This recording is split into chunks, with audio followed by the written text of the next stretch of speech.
राधे राधे। प्रथम स्कंद का चौथा अध्याय।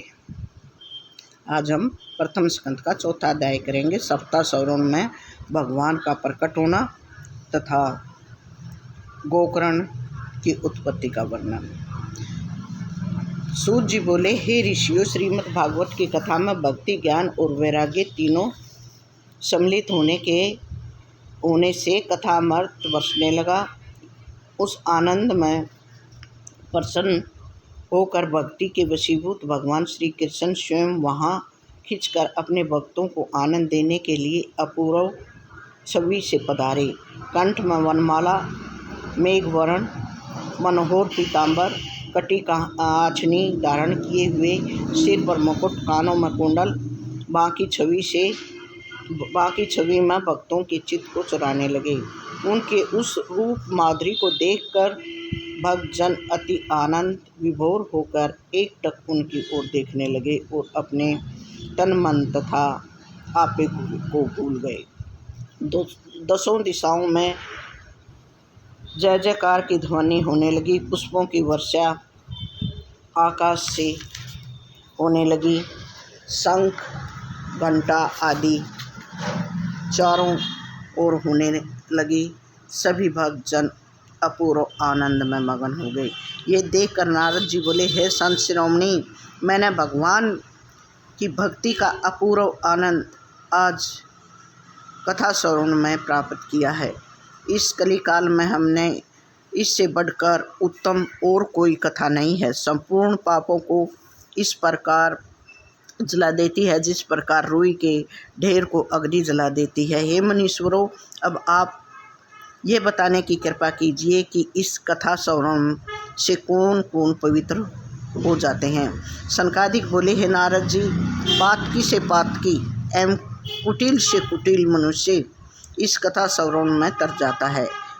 इस कलयुग में ये कथा यज्ञ ही मुख्य है। जो प्राणी असत्यभाषी, पापी, माता पिता को कष्ट देने वाला, आश्रम वर्ण तथा धर्म में च्युत, अहंकारी, मद्रापान करने वाला, ब्रह्म हत्यारा, चोर, गुरु पत्नीगामी, विश्वासघाती, छली, कपटी, क्रूर, निर्दयी, हत्यारा, ब्राह्मणों के धन को खाने वाला, व्यभिचारी, लोभी तथा किसी भी प्रकार का पाप करने वाला हो, इस सप्ताह श्रवण में से सभी पापों से मुक्त होकर हरि लोक को चला जाता है। सनकादिक ऋषि बोले, हे नारद जी, हम आपको एक कथा सुनाते हैं। वह बहुत प्राचीन कथा है।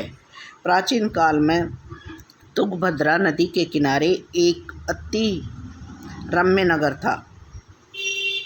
उस नगर में एक आनंददेव नाम का ब्राह्मण रहता था। वह धर्म, कर्म तथा भजन, पूजा पाठ इत्यादि सब कर्मों में कुशल था। उसने कुछ धन भी एकत्रित कर लिया था। गृहिणी भी सुंदर थी, किंतु हठी और कलह प्रिय थी। गृह कार्य में कुशल और पैसा एकत्र करने में चतुर थी। दोनों बड़े प्रेम से रहते, किंतु संतान के अभाव के कारण दुखी रहते थे। जब उन दोनों की अवस्था ढलने लगी और संतान उत्पन्न न हुई तो वह ब्राह्मण अति दुखी हो गई। दुखी होकर एक दिन घर से निकल पड़ा। वह थक कर एक तालाब पर जल पीने के लिए बैठ गया। जल पीकर कुछ देर वहीं आराम करने लगा। उसी समय वहाँ एक सन्यासी जी पधारे। वह सन्यासी जी जब जल आदि पीकर निवृत्त हुए तब वह ब्राह्मण उठकर उनके निकट गया और चरणों में गिरकर फूट फूट कर रोने लगा। सन्यासी जी करुणा करके बोले, हे ब्रह्मदेव, मैं तुम्हारे कष्ट को समझ गया हूँ, किंतु इसका निवारण किसी भी प्रकार नहीं हो सकता। मैंने योग बल से देख लिया कि तुझे संतान का दुख है और संतान तेरे भाग्य में 7 जन्म तक नहीं है। ये बात सुनकर ब्राह्मण अति दुखी हुआ और सन्यासी जी के पैर पकड़ लिए और बोला कि हे सन्यासी जी, यदि आप मेरे कष्ट को दूर न करेंगे तो मैं इसी तालाब में डूबकर प्राण त्याग दूंगा। अब घर लौट कर नहीं जाने का सन्यासी ने भूत समझाया कि वह माया जाल कर्म बंधन में बांधने वाला है। तुम ग्रस्त से मुक्त होकर हरि भजन करो। संसार में कुछ भी सार नहीं है, किंतु उस ब्राह्मण की समझ में कुछ भी न आया। वह बार बार संतान सुख के लिए आग्रह करने लगा।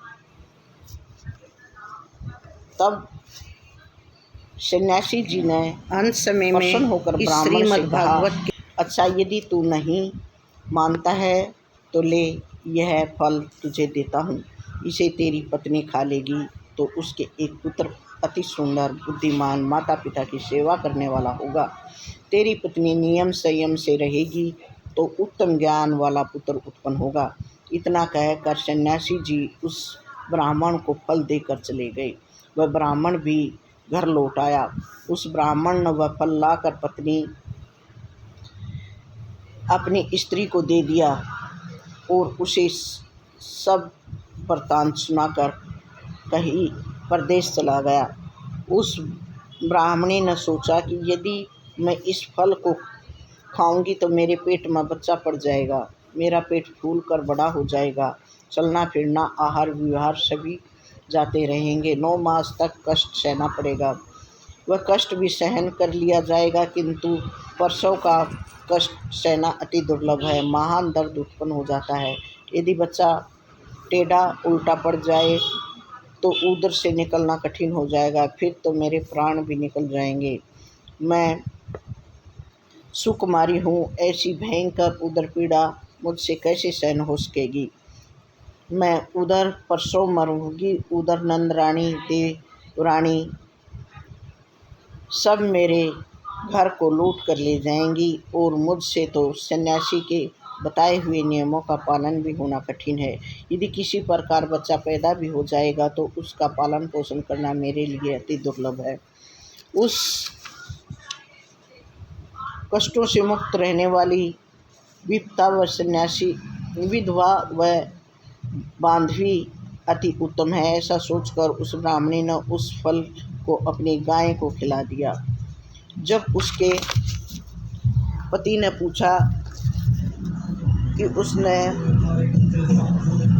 पूछा तो उसने झूठ बोल दिया कि वह फल मैंने खा लिया है। एक दिन उसके घर पर उसकी छोटी बहन आई।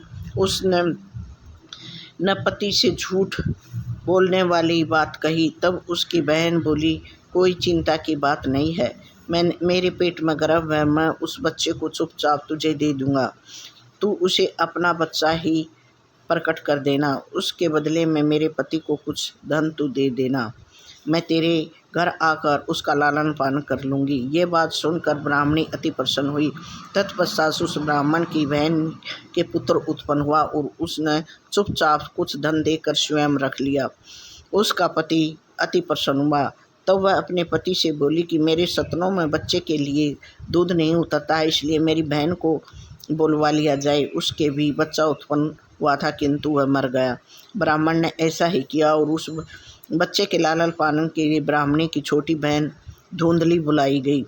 उस लड़के का नाम भी धुंधुकारी रखा गया। कुछ काल पश्चात ब्राह्मण की गाय के एक बड़ा दिव्य बालक उत्पन्न हुआ। वह सर्वांग सुंदर और श्रवण के समान रंग वाला था, जिसे देखकर ब्राह्मण अति प्रसन्न हुआ।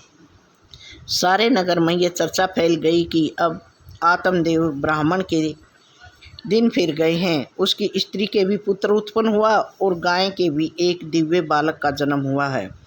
उसे देखने के लिए सभी लोग आने लगे। उस बालक के कान गौ के समान होने के कारण आत्मदेव ने उसका नाम गोकर्ण रखा। दोनों का जाति कर्म संस्कार कराया और बहुत सा दान अनाथ व दरिद्र ब्राह्मणों को दिया।